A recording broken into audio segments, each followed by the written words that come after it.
This is MXUX. This is the first edition of the MXUX Tesla news. And I just want to go with this new format here and see what you guys think.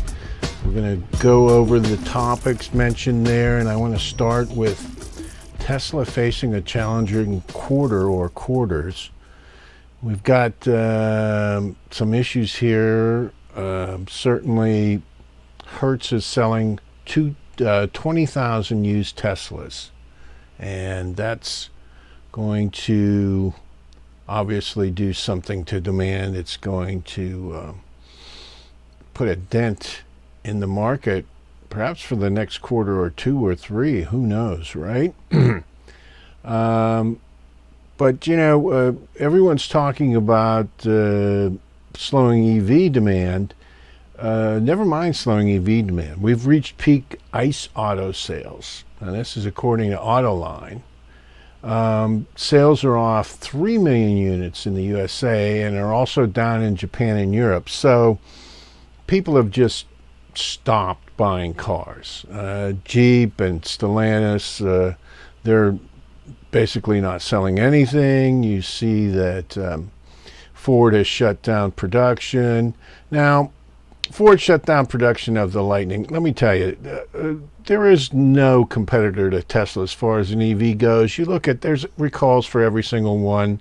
The Ford Lightning is a Frankenstein truck. It's not a good vehicle, and the diehards bought it, and that was it. But I think Tesla is in a class by itself, and I don't even think we should call it an EV anymore. We should just call it a Tesla.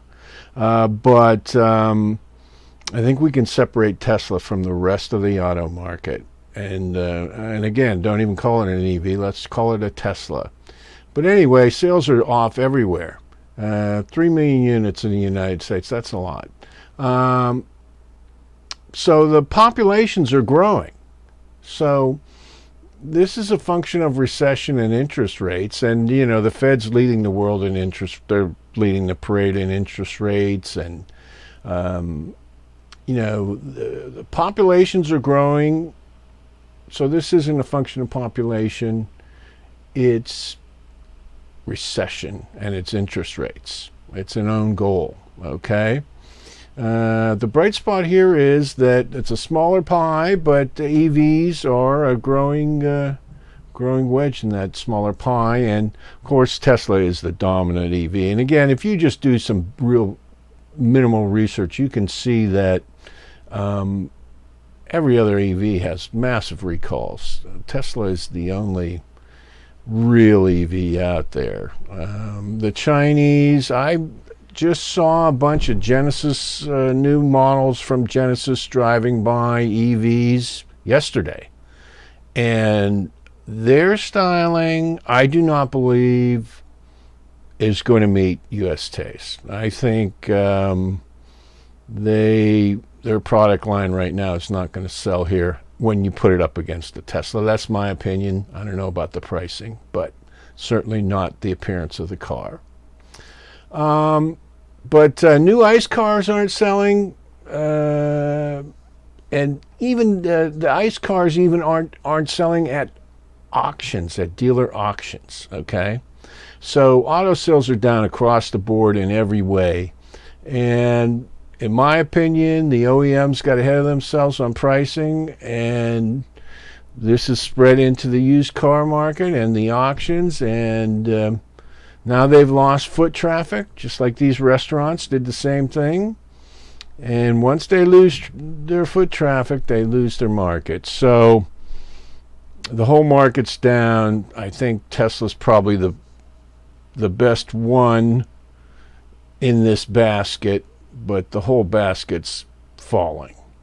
So that's Tesla is facing some challenging quarters ahead.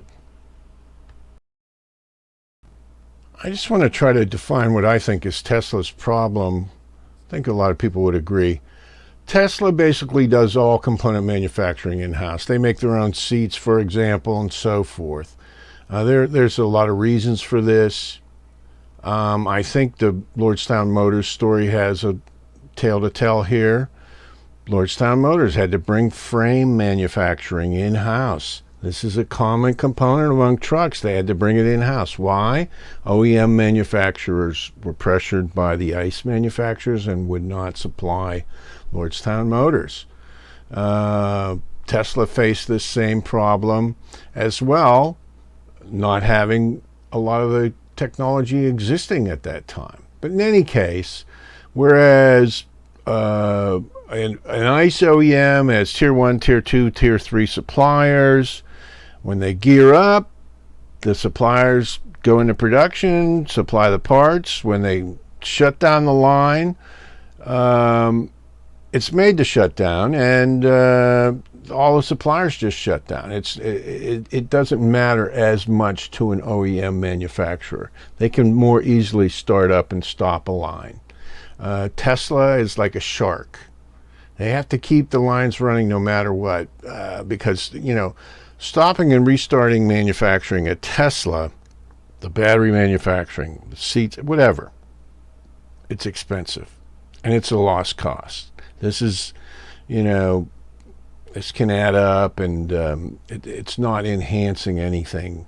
But certainly you could see shutting down the line. The entire process is so integrated. As I said, Tesla's like a shark, okay? This is why Musk is cutting prices across the board to spur demand, and this has hurt margins, but I understand exactly what he's doing. Supply-demand curve, and what he's doing is keeping the factories running at all costs. Now, they had requested who was not critical. We'll see if there's cutbacks in production. I think this would be costly to Tesla. I think they're much better off keeping the lines running. So Musk has been cutting prices across the board, and this is hurt their margins, but their margins are still the best in autos. But it's helped with sales and gross revenue. But I think that Tesla is using a blunt instrument here. They might be able to do it more efficiently and more targeted. And let me just move on to this next section. I'm going to talk about potential advertising for Tesla and how it might help.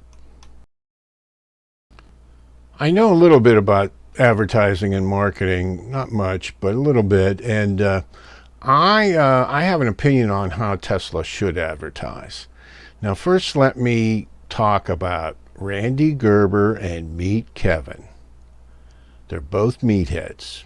They don't know what they're talking about when they talk about advertising. Oh, we got to educate. We got to do this. Super Bowl ads. They don't know what they're talking about. And Randy Gerber's shockingly stupid on this. And Meet Kevin, you're out of your depth. Just stay out of it, okay? They're proposing mass marketing, educational marketing on the product. Super Bowl ads. First of all, Tesla doesn't have time for this all to sink in. They have to do some serious marketing, some targeted marketing. But anyway, don't pay attention to these guys. I don't know what's wrong with them. They both have turned on Tesla. I see Meet Kevin gave them Cybertruck a lousy review. What the hell's, what is wrong with him? Anyway, I am going to try to link this. I'm going to put a link above on this. I did a study on the total addressable market for Tesla in the USA. And it was a general study on EVs. I did it.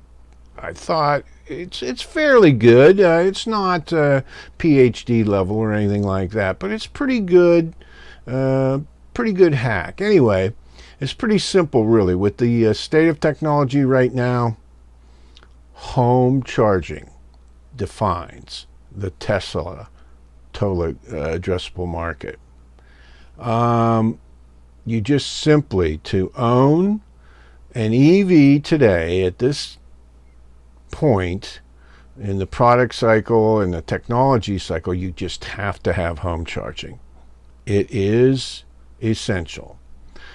Marketing to people incapable of home charging is a total waste of money, Kevin and Randy. Okay?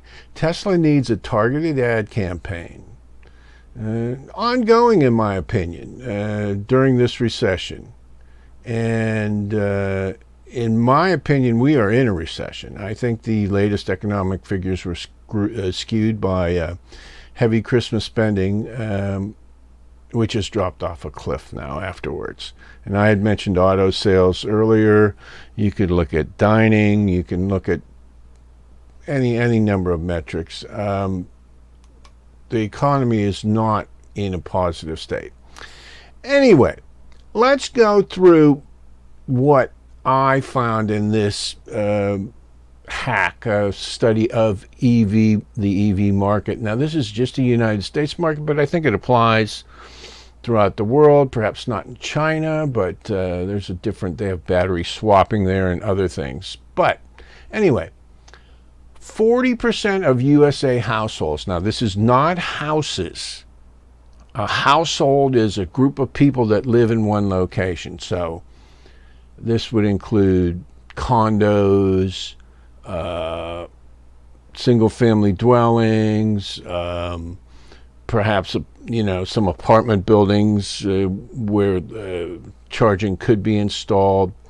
But in any case, 100% of U.S. households of people living together as a group, in groups, 40% of these households can support home charging.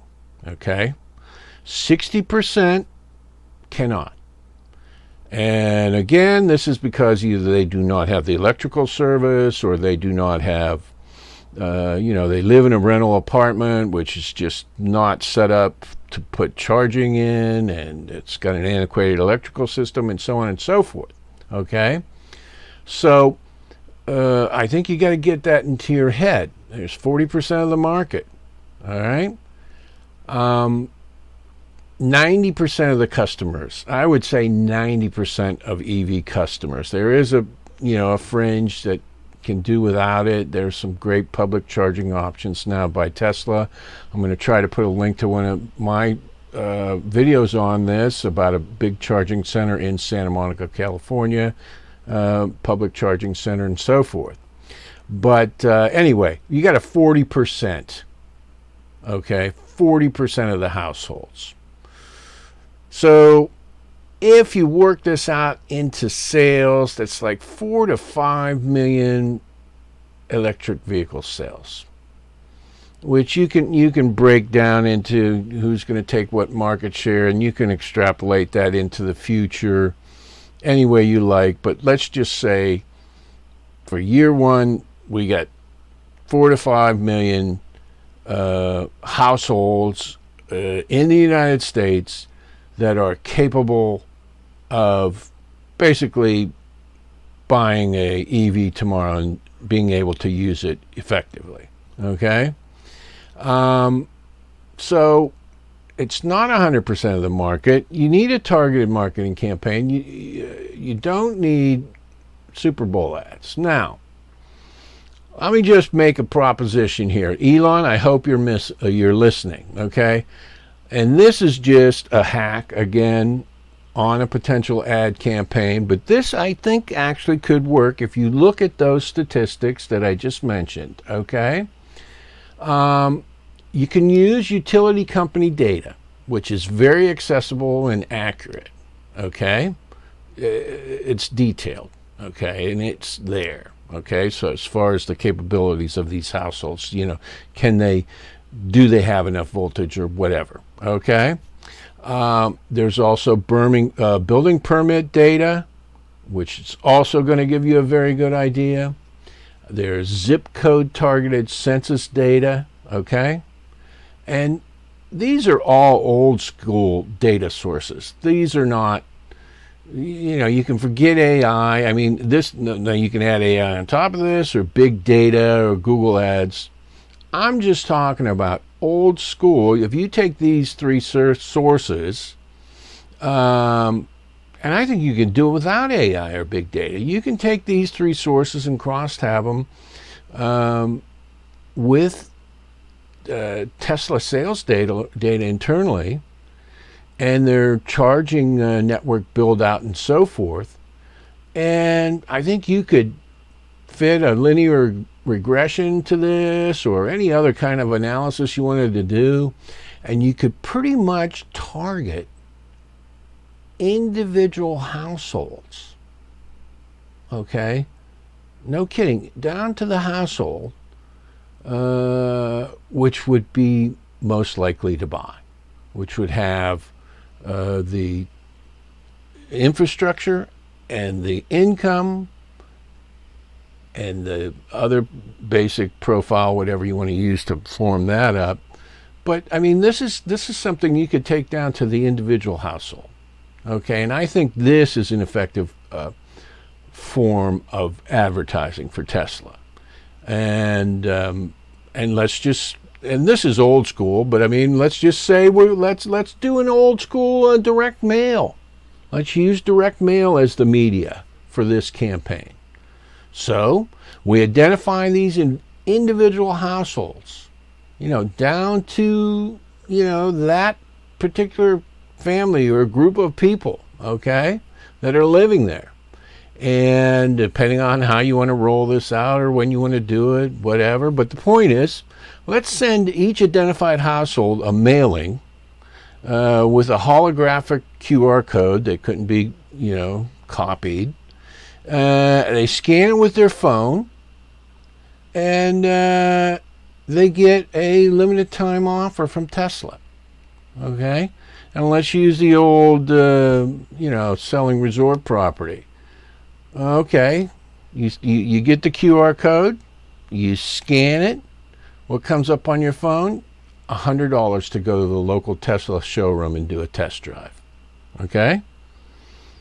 That sounds extravagant. It's probably cheaper than what Tesla's doing right now. But this is just a what if. This is a mental gymnastics here. You say, we'll give you $100 to go to the local Tesla showroom, do a test drive. And we're also going to give you, $3,000 off the price, okay, as part of this offer. The Godfather, I made him an offer they couldn't refuse. There you go. That, I think, is an effective advertising. So you limit the time of the offer to 30 days or whatever. Much like the blunt discount Tesla offers all buyers now, but place and time sensitive. So in other words, Tesla is just blanket, all right, we're knocking $1,000 off the price, and it's just going out to everybody. And well, maybe that does save costs, but could this be I think this could be a more effective sales-wise, okay? Because those individuals in those households that are capable of buying a Tesla that don't have any cognitive dissonance to buy one, or as Randy Gerber says, educational, aren't aware of the offerings of Tesla, I think this could be a way of really getting to that group. And, the great thing about this is it's very easily tracked and evaluated at Tesla. You know what they could do? Just have the QR code, show it to a camera on the car. Right? One of the car cameras, have it scan the QR code, and they could keep records on the individual and so forth, and how effective this was and so on.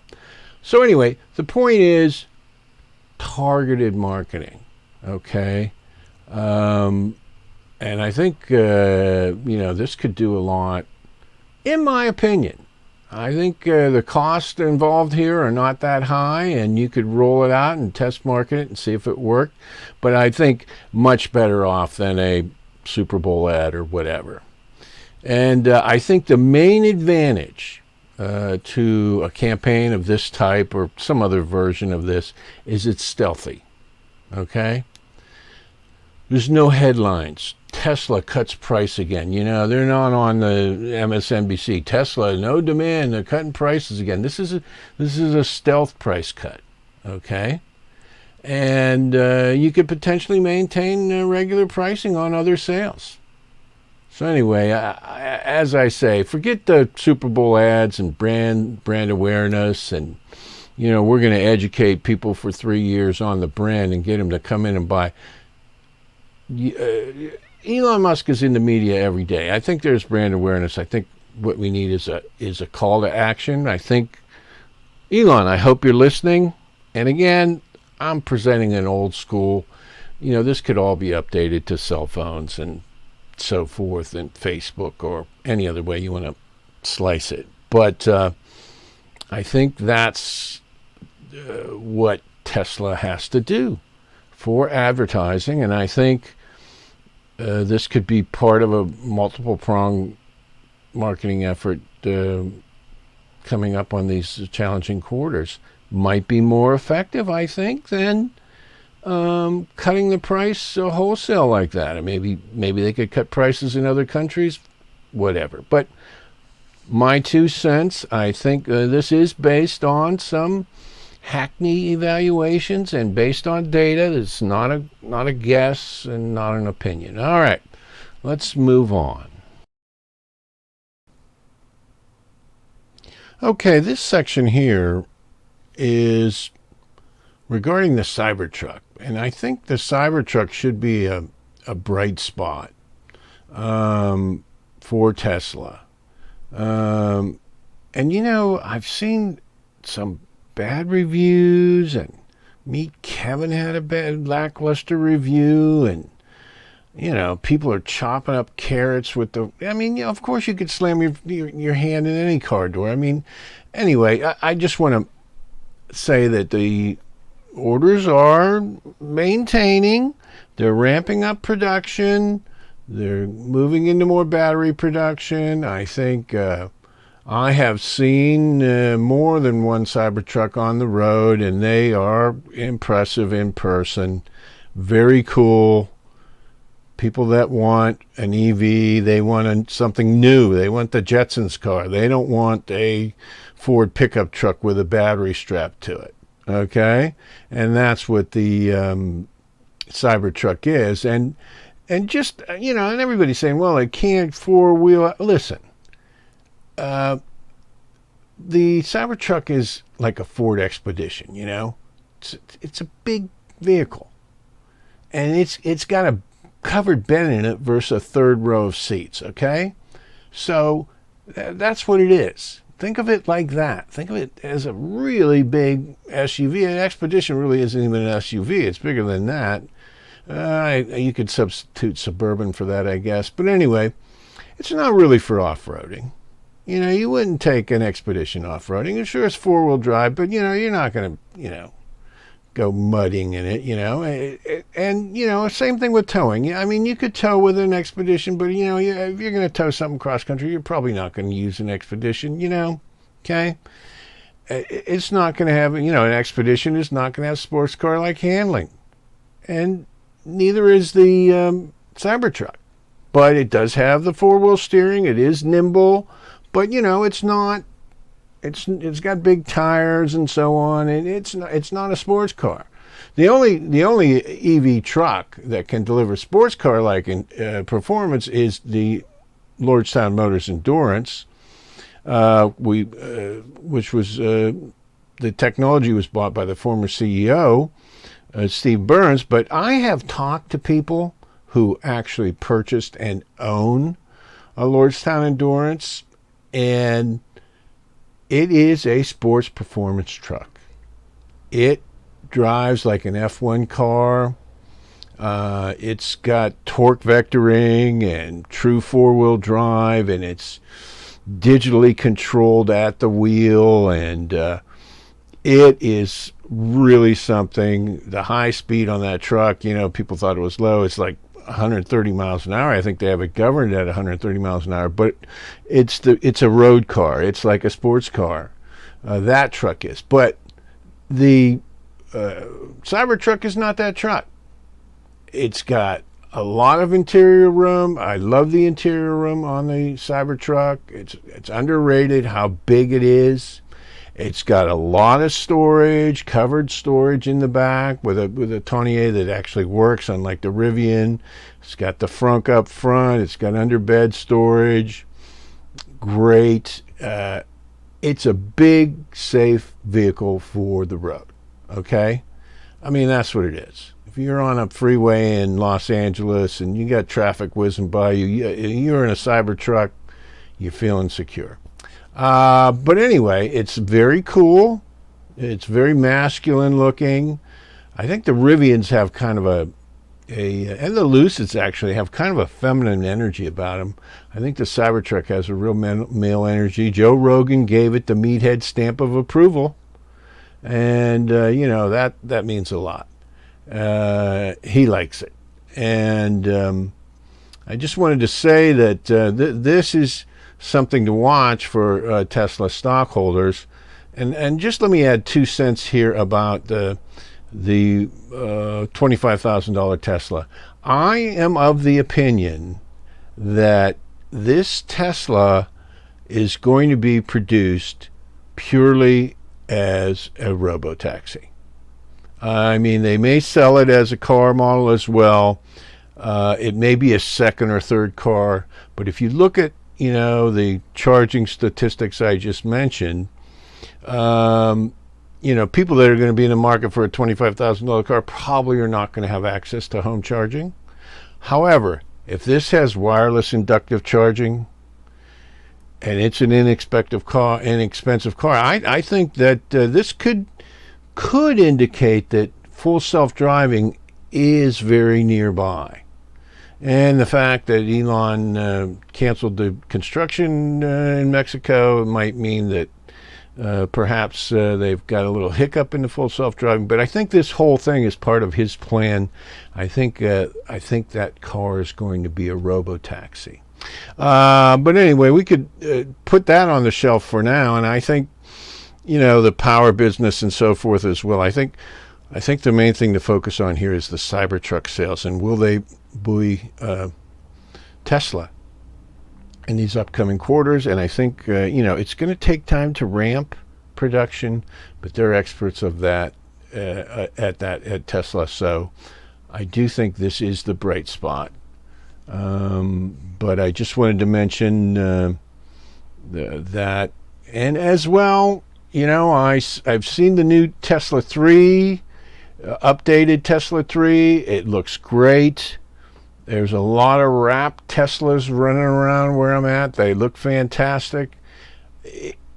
Anyone that says demand is down for Tesla is not in a market where people are buying Teslas, because let me tell you, you go to certain places, every third car is a Tesla. So anyway, Cybertruck, bright spot.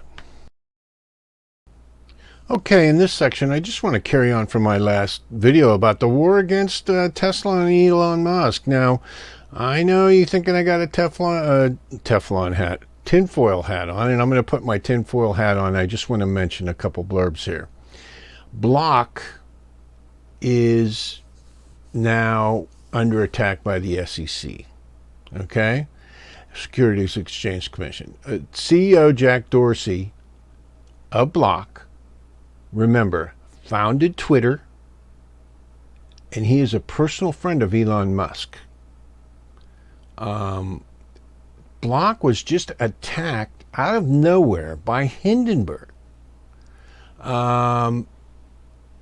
And everybody, I was puzzled by this, but if you connect the dots, you can see that I do believe that this is directed at anyone who might be able to help Elon Musk financially or otherwise with Twitter, and they want to hobble Jack Dorsey and make sure that he is not going to be allowed by his board to get involved with Twitter in any way, shape, or form.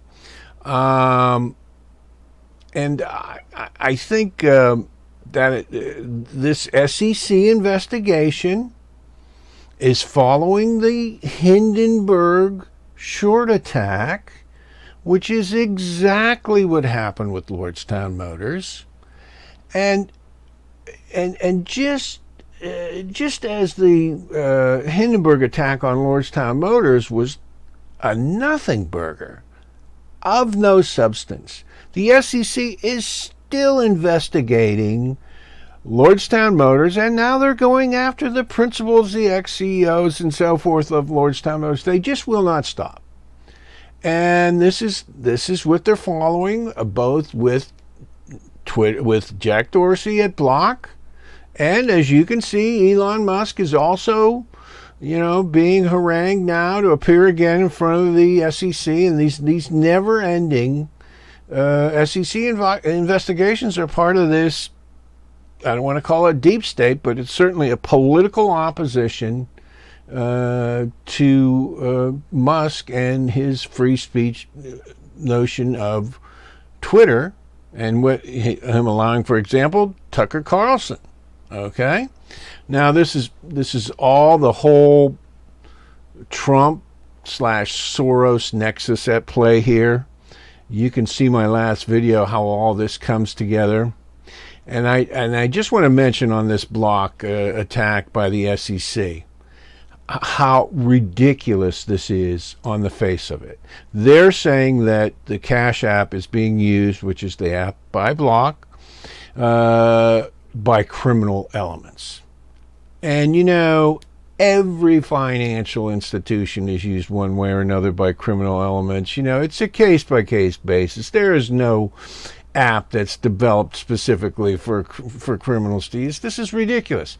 And just to show you how ridiculous this is, Larry Summers just resigned from Block's board of directors, which he served on for 10 years. Okay? And Larry Summers was a major member of the Block board of directors during the app development, during the implication of the app. Larry Summers was there not for 6 months, 10 years. Just resigned yesterday after this SEC investigation was announced. How convenient. Now, do you really think Larry Summers would have been part of that if it was a criminal enterprise or enabling criminal enterprises specifically? Let me just tell you, for those that don't know, Larry Summers is a former Secretary of the U.S. Treasury and former president of Harvard. I mean, this is really getting absurd. Someone needs to call them on this and say what the heck is going on. And again, look at my last video, and that is the playbook. This is the Lordstown Motors playbook. They proved out this system of how to destroy these companies, how to interfere with the U.S. stock market, how to interfere with equities and politicize commerce and especially hurt retail stockholders. And I think that is what's most illegal and most reprehensible about all this. And I'm done talking. Please, I'm going to put a link above. Check out my last video on this. You'll see exactly what I'm talking about. This is the final segment. I just wanted to close this podcast / video out with a word on the macro environment, and let's talk about the Fed. I did a lot of work on the Fed's activities when they first started, and you can take a look at my video catalog and you can see that analysis. But rather than go through that again, let me just say that the experts I quoted there are basically split 50-50 on the economy and the stock market. There's no gray area here. There's either boom or there is bust. Okay, there's the soft landing, according to these guys. Well, I guess a boom would be a soft landing, but I mean, this is a split. Okay, and I just want to say that the Fed screwed things up by raising too much for too long. And now a lot of the smart money is saying that they will screw up by not cutting fast enough and not cutting enough. as I mentioned earlier in this podcast, I think, you know, things look better than they are because of the exuberant Christmas season. But they are looking in a rearview mirror at the economy. They're not looking forward. I think, they, obviously should be cutting now. And this certainly would have a massive impact on Tesla sales. But anyway, not financial advice, but a lot of the experts are calling for hedging. And there's a security IEP, which was also attacked by Hindenburg, which is risky. But this is Carl Icahn's enterprise. And Carl Icahn, not financial advice, but you can take a look at his positions in this fund, and you can get an idea of what he's doing to hedge any downturn. And he certainly knows a thing or two about downturns and hedging. So I just wanted to say that. I don't know. The Fed is just out of touch. They are out of touch. And, anyway, maybe things will turn around. What do I know? Just wanted to put my 2 cents in on that. Thanks for listening. This is MXUX, and my take on Tesla. I still think Tesla is 12 to 20 years ahead of any of the competition. All the other major EVs, I mean, you can do the research on them. They're all flawed. Either the software stack like Lucid, or Rivian's mechanical failures and battery problems. I mean, Tesla is really as I said, we shouldn't even call it an EV. It's a Tesla. They have their own market and have their own market share. And I am long-term optimistic on Tesla, and I do think they're facing a challenging quarter or multiple quarters. All right, this is MXUX. Thanks for listening. Good luck in the market.